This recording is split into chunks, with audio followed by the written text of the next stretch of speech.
привет. Не получилось у нас вчера вечером отдать машину. Наводки были, Тигран весь вечер с ними боролся. Поборол наконец. Очень сложно побороть наводки, когда два мощных моноблока стоит в мосту. Тигран с этим справился. Пишите ему ВКонтакте, как он это сделал. Все, тебя теперь заеб. Злободневный вопрос, с ними борются, особенно в таких мощных аудиосистемах.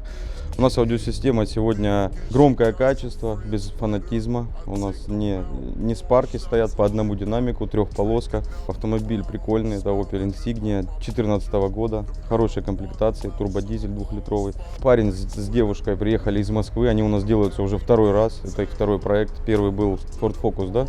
Делали купешку. Сейчас машина гораздо богаче, гораздо круче, и инсталляция уровнем выше. О самой машине, расскажем подробнее, там больше смотреть есть внутри чего. Снаружи на ней стоят вот такие красивые диски МОМА. 19 это или какие 20? 20. Хорошо смотрится. Конечно, сейчас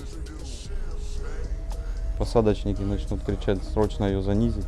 Я с ними соглашусь, но так использовать автомобиль гораздо практичнее. Он проходит бордюры, проходит любые кочки. Внешний вид будет, наверное, лучше, но это спорно, если ее присадить. Но надо признать, что так автомобиль использовать очень комфортно.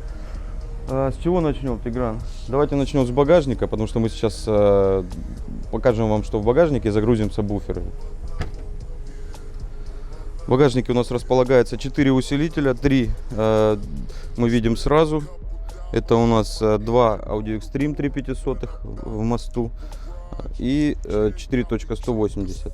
4.180 у нас усиливает сигнал на мидбас серединой, и на пищалку у нас вот так вот красиво Тигран разместил двухканальный Ground Zero 2235. Он играет на пищалке. Здесь мы видим, как сказать, дистрибутор самодельный, да, Тигран сделал. Вот легкий доступ к любому предохранителю. Легко поменять. И здесь мы видим 2 аккумулятора Excite EM1000. Не знаю, хорошо вам видно, нет. Вот они. И еще один аккумулятор у нас стоит под капотом в штатном месте. Достаточно мощный и свежий. Вот эта штука опускается, поднимается очень легко. Вес хороший, там все проложено. Тарахтеть не должна. Здесь у нас стоят кулера, которые работают на вдув. Они сюда загоняют воздух, и выходит он здесь, в задней части. Кулеров всего стоит 6 штук, и надо признать, что они достаточно шумные, когда это все открыто, но под полом их практически не слышно. Включаются они принудительно, работают всегда. Вот это решение пришлось применить, чтобы победить наводку. И может, это не совсем эстетично, но реально теперь в машине хоть тихо. Очень сильно была слышно наводка, фон был в пищалках. Именно при включенных моноблоках. Если мы их отключаем, хотя бы один из них, у нас наводка пропадала. Победили вот таким образом. То есть фильтр повесили даже не на пищалку, это ничего не давало, а именно на моноблок. Вот примите к сведению. Иногда бывает, нужно сделать и так. Иногда так приходится. Причем попробовали Stinger. Stinger в меньшей степени убирал шум в пищалках, а Kicks сделал это лучше. Так, теперь по поводу дверей. Очень хорошее решение. Я попробовал точно такой же у себя в бумере, в штатные места пищалки. Пищалок у нас всего один вид есть, который мы можем так поставить. 407N P-Audio тайландский. Это рупорный твиттер. И единственный твиттер, который можно достать из рупора, и остается у нас сама сердцевина, то есть магнит с мембраной. Это называется в этой пищалке ремнабор. То есть они не продаются отдельно диафрагмы, только магнит с диафрагмой вместе. То есть сама пищалка без рупора. И это круто, ее можно установить в штатное место. И это самый громкий из маленьких твиттеров. Их очень мало, они очень редкие, недешево стоят. Но это единственное решение, когда вы хотите установить пищалку в штатное место, чтобы она играла громко. Мне такой вариант не подошел. Через 4 или 5 дней они у меня сгорели, потому что я все набалтывал больше, мне мало, и вот в итоге пищалка у меня сгорела. То есть, если у вас нет запросов на... Я просто люблю, когда твиттеры погромче играют. Вот мне их не хватило, мне пришлось устанавливать рупорные, лепить подиум. Но здесь вот обошлись малой кровью. Эстетика гораздо лучше, надо признать, чем в том же у меня бумере или у людей, у которых вот эти подиумы стоят. Кого-то это не парит, но кому-то максимально штатный вид нужно оставить.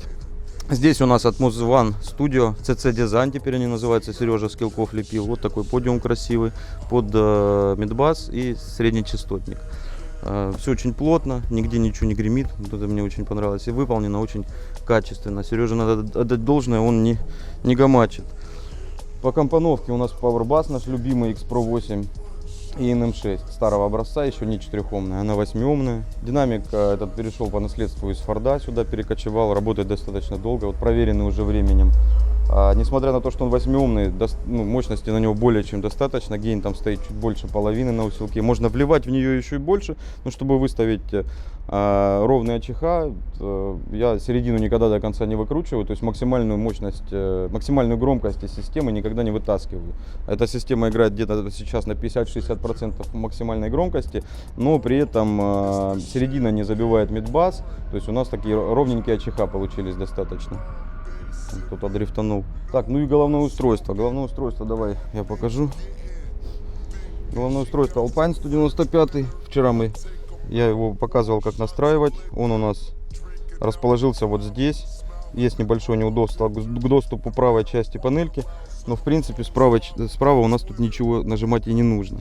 Вот кроме выброса диска, которым, наверное, не будут пользоваться. Ну и радиостанции, вот эта левая часть. Все остальное у нас настраивается здесь, и как бы сюда доступ ручка не закрывает.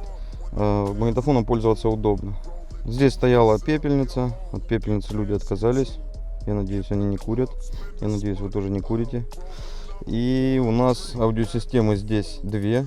Еще одна штатная. Сейчас мы ее посмотрим. Сейчас поговорим об аудиосистеме, но сначала о самом автомобиле. Автомобиль мне очень нравится. Я не скажу, что он такой же, там, как BMW, Mercedes, Audi или Porsche. Но очень близко к этим автомобилям, очень хорошее качество отделки, очень много дизайнерских решений прикольных. Вот, например, вот эта штука, вот этот молдинг и обшивка, которые плавно перетекают в парбриз, тут даже вот специально его подняли так, чтобы он был на одном уровне с обшивкой. И это все идет у нас вот так вот по кругу, создает ощущение цельного салона. Нет у нас разделения парбриз и обшивка. Это не только, конечно, в Opel применяется, но вот здесь это очень круто реализовано. Очень много места. Ощущение такое, что одновременно и ощущение уюта, и ничего не давит. Очень просторно. Автомобиль у нас турбодизель и достаточно шумный, как и все дизеля. Но в салоне у нас дизель слышно, конечно, не так, как на улице, но мотор все равно слышен с салона. Несмотря на то, что Тигран сделал полную шумовиброизоляцию, у нас здесь шумы слышим. Сразу вот, что бросается в глаза, у нас сенсорное управление климатом, сенсорное управление подогревом и вентиляцией сидений. Не знаю, если это в стандартной комплектации, может это опция, но очень круто реализовано. Не знаю, насколько это удобно. Мне кажется, что удобнее крутилкой, но это круто, это высокотехнологично, это прогресс. Руль очень удобный, он не круглой формы. Здесь вот это вот удобно идет срез, я не знаю, как это назвать, да, под колени. То есть, если бы вот здесь дальше продолжать круг, я бы уже не мог сдвинуть колени, он здесь не мешает ногам. У нас есть под рулевые лепестки, то есть машина такая с претензией, наверное, на спорт. Очень удобно, наверное, так ездить. А спидометр у нас в двух режимах. Я не знаю, может их больше. Я нашел два. Это спортивный, когда вот так вот. И дорога, по-моему, он называется. Вот можем включить вот такой вот спидометр. Приборку поменять. А что тут красиво? Мне больше спидометр нравится. В целом очень комфортно. Сидушки тоже очень богато и перетянуты, материалы хорошие, на ощупь, по крайней мере. Не знаю, как они по практичности будут. И функциональные достаточно, регулируются во всех положениях. Но пассажирская у нас механически двигается вперед-назад, а водительская двигается полностью электронное управление. Давайте теперь штатная аудиосистема, World Computer, не знаю, как это назвать. Это все штатное, да? У нас здесь экран сенсорный, можем управлять им здесь, а можем управлять вот этой штукой. Вот очень удобная штука, по мне, Тиграну она не нравится. Прикол в чем? Это как что-то похоже на Magic Pad Apple'овский. Мы можем перемещаться по пунктам меню, проводя пальцем по вот этому паду, и он нам дает обратную связь. Когда мы перемещаемся на другой пункт меню, он делает легкий щелчок прям вибрацию. То есть мне в палец обратно отбивает, когда мы перемещаемся, вот покажи, когда мы перемещаемся с одного объекта на другой, он мне стукает по пальцу немножко обратно. И плюс эту штуку можно нажать, то есть как кнопку на мыши. Когда мы выбрали нужный пункт, мы на нее нажимаем и заходим в пункт, который выбрали. Здесь также находятся две кнопки, одна бэк, назад вернуться, и вот это рукописный ввод. Сразу все стереть нельзя. То есть вы видите, да, мы сейчас живем в очень крутое время. У нас прогресс налицо, но он еще весь не работает как надо. То есть я не могу этой штукой пользоваться как... Заглавная буква А. Но я попробую.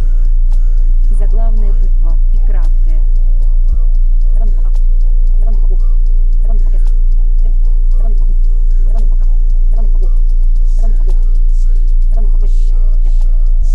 Ура! Я это сделал. Так, а теперь просто... у меня телефона с собой нет. То есть вы понимаете, да, сколько времени прошло, я ввел здесь адрес. Это, конечно, удобно, если вы едете за рулем, наверное, это понадобится.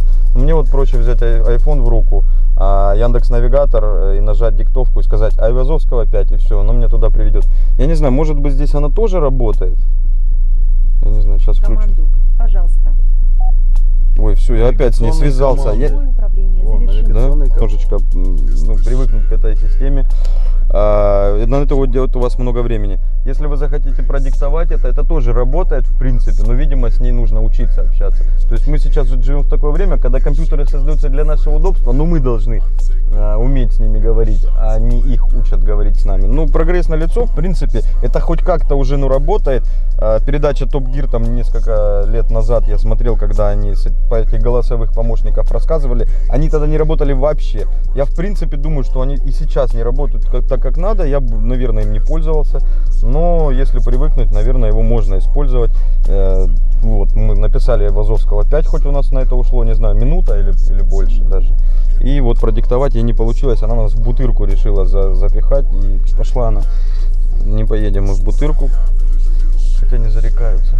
У нас через штатную аудиосистему остались парктроники, какие-то сервисные сигналы и заводская аудиосистема. Здесь мы ничего не трогали, поэтому как бы те, кто боится там наколхозить и испортить штатную аудиосистему, здесь вот в таких машинах это решается, риска нет, если помещается головное устройство. Головное устройство мы установили Alpine 195. У нас был про него обзор, у нас было два даже обзора. В первом я немножечко лоханулся и не смог найти, как включалась поканалка. На самом деле это первый магнитофон на моей памяти, который вот так вот нужно сделать, вот так вот, чтобы включить поканалку. Нужно задержать кнопку, вот эта нотка и телефон. И тогда вы выйдете в режим настройки трехполосной или двухполосной. Чтобы ее сохранить, вам нужно включить-выключить АЦЦ, ну, чтобы он запомнил, что вы выбрали. Вот такой вот автомобиль у нас, и обзор по нему прошел. Я не стал рассказывать вам про двигателя, подвески и все остальное, потому что я ни хера не знаю, что тут с двигателями, подвесками и всем остальным. И надеюсь, хозяин никогда не узнает. Хорошая машина — это та, про которую вот вы не знаете, чего, какие болячки в двигателе, в подвеске и так далее. Тачка приятная и внешне, и внутри, и достаточно богато оснащена. Теперь в ней стоит еще и громкая, качественная музыка. Мне вот понравилось, как играет. Кому-то будет тихо, я думаю, вот кто любит спаренные динамики, ну там погромче. Здесь обычная трехполоска, не надо от нее требовать там супер громкости, хотя запас тут остался. Если когда-то надо будет куда-то выехать и удивить кого-то громкостью в ущерб качеству, здесь всегда можно добавить мощности на среднечастотный динамик, добавить мощности на пищалки с риском их спалить, ну и миды распустить вверх, чтобы они больше помогали середине. Громкость здесь увеличится процентов на 30 тогда, но, конечно, это будет, как говорят, каша, срань, ну, либо как минимум, в лучшем случае будет ярко выраженная середина, вот то, что режет уши обычно, без мида, без пищалок. Середина здесь самый мощный компонент в этой аудиосистеме. Итак, нам остается сделать только одну важную вещь, которую вы все сидите и ждете. Тут, наверное, сейчас сидите. Саша, ты за***л уже рассказывать про голосового помощника и кнопки круиз-контроля. Поставьте, уже 2 девбонса и разъеб эту машину к хуям. Ничего себе, Или- сколько ты запикаешь. Поставьте уже эти два дефбонса и причините механический вред этому автомобилю. Пойдем ставить дефбонсы, короче. По поводу сеток наверняка будут вопросы, что это за сетки, такие, ну, грили.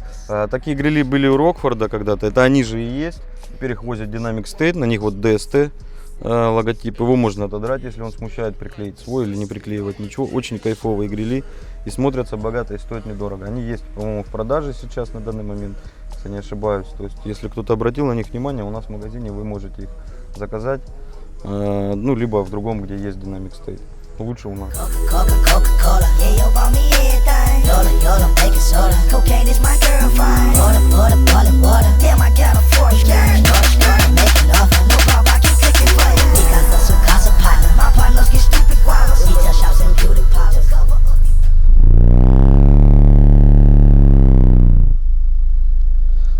Так, у нас сабы на разминке.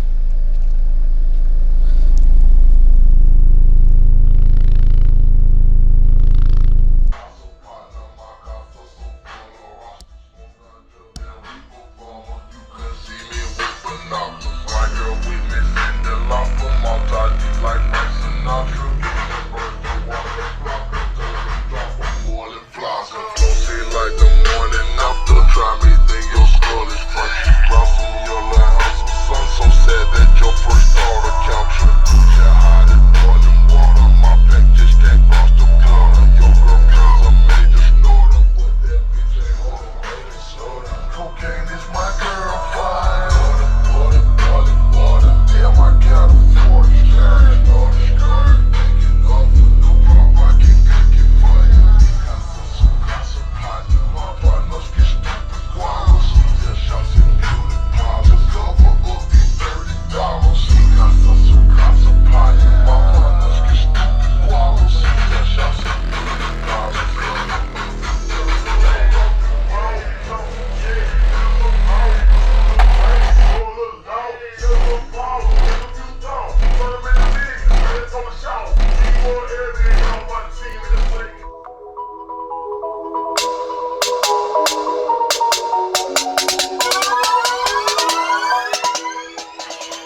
Так, выводы по Opel. Тачка получилась в меру громкая, там запас и по басу получился, но ветра нет, настройка у нас там 35-37, чисто на слух я, по-моему, так и говорил, да, Тёма? Да, 37 где-то. Вот, в общем, ну, более универсальный короб, ну, из-за этого пожертвовали ветром, но и люди обезопасены от того, что им машину будут разламывать, как мне вон в BMW 27 настройка сделали, там ее просто раздалбывает всю при весьма маленьком давлении. Здесь у нас бас получился быстрый, глубокий, ниже 30 он не играет, и слава богу. Вот.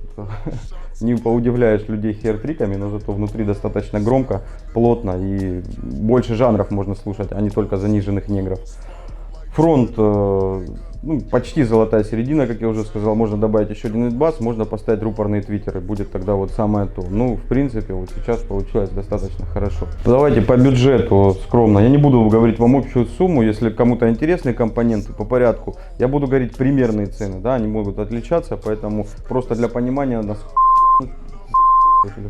Короче, Тиграну надо ехать, поэтому мы быстро. Все это стоит очень дорого. Если вы захотите посмотреть вот цены на эти компоненты, компоненты все перечислены под видео, и ВКонтакте тоже они написаны. А можете зайти в магазин к нам loudsound.su и вот в категориях сабвуфер найти эти сабы, посмотреть, сколько они стоят. В общем, прикинуть бюджет. Если кому-то общий интересен, он достаточно внушительный. Это дорогая инсталляция, как и в принципе автомобиль. И ну, я считаю, что вот очень хорошо получилось, и сама тачка, и музыка ей соответствует. Вот это вот наш проект, один из наших проектов, который вот мы можем смело сказать, что мы тоже довольны, да, Тигран? Да, очень Вот, довольны. ну, мы бы себе сделали практически так же, там, с мелкими изменениями. Там дорабатывать надо пол багажника, люди приедут еще на доработку, в этот раз не успели или что-то там, да, не сложилось. У нас пол остался мягкий, деревянный пол нам даст еще прибавку в плотности баса, в звуковом давлении. Вот сейчас пол штатный, и это вот один из недостатков этой системы. Также недостаток был наводки, их очень сложно победить, когда у нас моноблоки в мосту стоят. Ну вот получилось с фильтром Kicks, который подсоединили к мастеру, к моноблоку. По поводу того, что вы думаете про эту тачку, пишите в комментарии. Я вас очень прошу, там, если в вас играет зависть, вы просто лучше промолчите, потому что такие комментарии сразу видны. Да, там часто пишут: музыку ввалили в машину, машина дорогая, я бы лучше купил, блядь, и BMW, а я бы лучше купил GZTE, там начинается. Или Ну, тачу моя. люди купили это, поставили это, они довольны, поэтому, ну, если вы им порекомендовать что-то хотите, рекомендуйте, ваше мнение тоже пишите, но я вас прошу, вот, избавьте от вот негатива в комментариях, он нам очень не нравится, а самых тупых мы баним. Тигран меня снимает, он делает машины и снимает еще меня на видео, он разносторонний человек, на него тоже подписывайтесь, просто часто пишут, там, вот, Тигран пусть тачку на прокачку сделает, снимает на видео, у него есть Инстаграм, и он там постоянно процессы выкладывает, там очень интересные фотки есть, там можно задавать комментарии, почему ты так делаешь, Тигран, почему не так. Его Инстаграм тоже в описании, и вот сейчас вот он на экране, Loud Sound LS, почему-то он вот так вот сделал, потому что Loud Sound занято. Loud Sound это какой-то немец, пацан, я его просил, отдай мне этот Инстаграм, он не отдал, ну и пошел он нахуй. Не матерись, Саш. Почему матерись? Это, ну, я слышал только, что что-то пищало сейчас. Ну да. Вот посмотри, хуй. Ты слышал? Нет. Пищит что-то, да? Ну да, что-то пищит. Ну все, потом не говорите, что мы материмся. У нас что-то пищит в видео. Все, давайте все там не забудьте рассказать друзьям, потому что, короче, выключим. Coca-Cola, yeah, yo, bought me everything. Yola, baking soda. Cocaine is my girlfriend. Water, damn, I got a force, gang.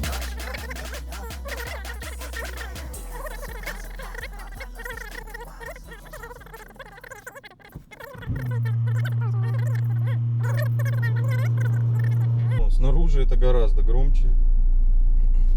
Тигран, вот микрофон лежит. Сука ты. Пиздец нахуй, все заново.